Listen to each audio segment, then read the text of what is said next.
All right, Jake, the machine has stopped. Sewing complete. What do I do now? So this is the most common question we get after we leave an install, and a lady is doing her first edge to edge, and the machine does what it can do in that safe area, and it stops. And we get a phone call, and it's like, the machine stops. What do I do now? Okay, so this video, what we want to do is we want to do a step-by-step video on how to realign the safe area as we advance the quilt and get ready to do our next row. So Jake, let's do this step by step. Step one. Step one, clear the machine. All right. Step one, when the machine stops, we need to safely disconnect from our quilt and move it to a safe space so we can advance our quilt. The first thing I'm gonna do, Jake, clear the screen. Sewing complete.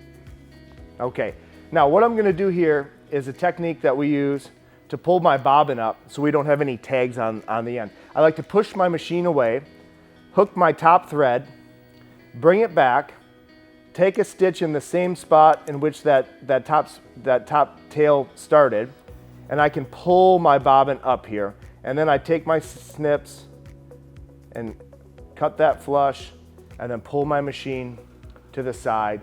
And what I should have here is I should have my top and my bobbin thread long enough so I can start sewing when it's time to start sewing again, but also I do not have any tails I have to trim on the bottom. Okay, so step two now is we are going to advance our quilt top up. So the first thing I want to do is loosen my back and my top.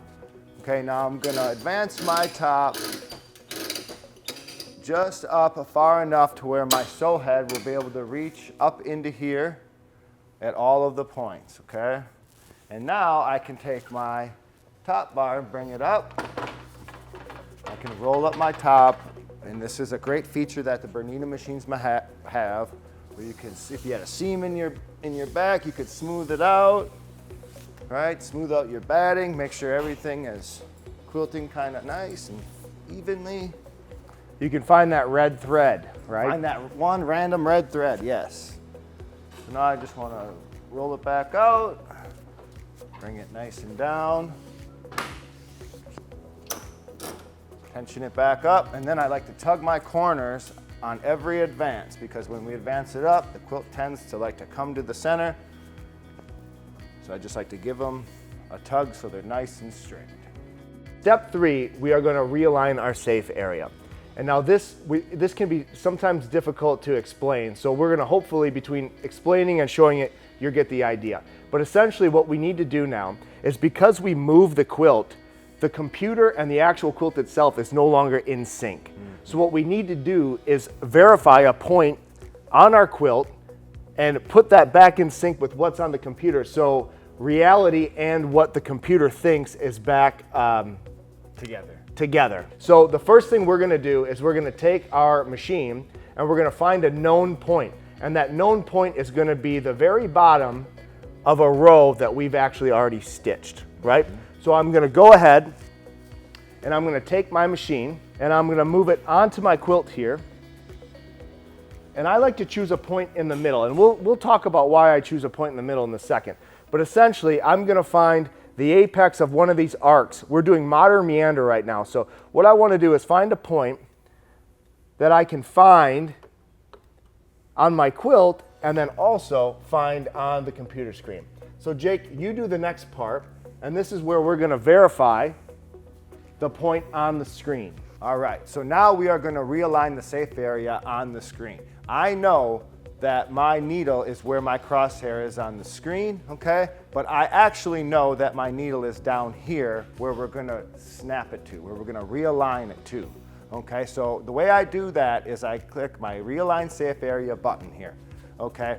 Now I can hit my Set Guideline button. We're not moving anything left or right, we're just going straight down, okay? So when I hit my Snap to Point button here, and I tap where I know my needle is now, it places a dot there. So what it's going to do is it's going to take where the sew head thinks it is and move it in relationship with the dot to where our new point is, to where our actual dot is, to where our new row is. So if I like that, I'm going to hit the green check, and you see how it moves right down there. Now, it's not in the right spot because we're going to zoom all the way in and fine tune it. So I'm just going to do the exact same thing again, but all the way zoomed in, just to micro adjust and nudge it so it's completely perfect.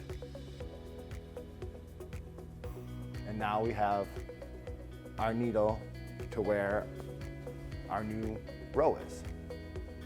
So now that we have snapped to point, we need to verify to make sure that we were very accurate. Now, some patterns are more forgiving than others. Things like an orange peel or a crosshatch, you need to be very, very precise with. So what we want to do is we want to take our sew head, and now that we moved our cursor or our needle where we know it is on the quilt, we're going to move it and verify some other points. So if I'm on at the apex of that bottom of that modern meander square, I want to go to some of those other points and verify that we're on. So how I do this, and I'm going to move it to another point.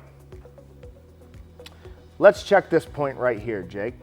So I like to move this back to the apex of this point right here, and sure enough, I'm on. So what we want to make sure is if we're on here, and we're on all the way over here, to make sure that our row is not moving. And sure enough,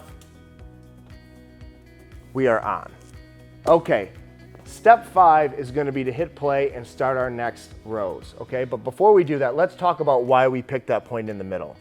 It was very important to choose a point in the middle as our main reference point, because if we choose a point on the extreme left or the extreme right, and that row isn't perfectly on, what we do is we maximize the amount that the pattern is not on. Okay, so for example, if my row is slanting, let's say by like a 1/4 of an inch from left to right, if we choose that far left point as our point to verify, we end up being on the left, and we slowly creep off as we go to the right, and we will be maximally off a full 1/4 of an inch on the right side.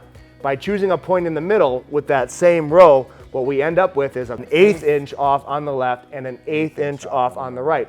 Instead of being off a full 1/4 of an inch, it's better to split the difference, and it's not noticeable on all but the most, demanding patterns.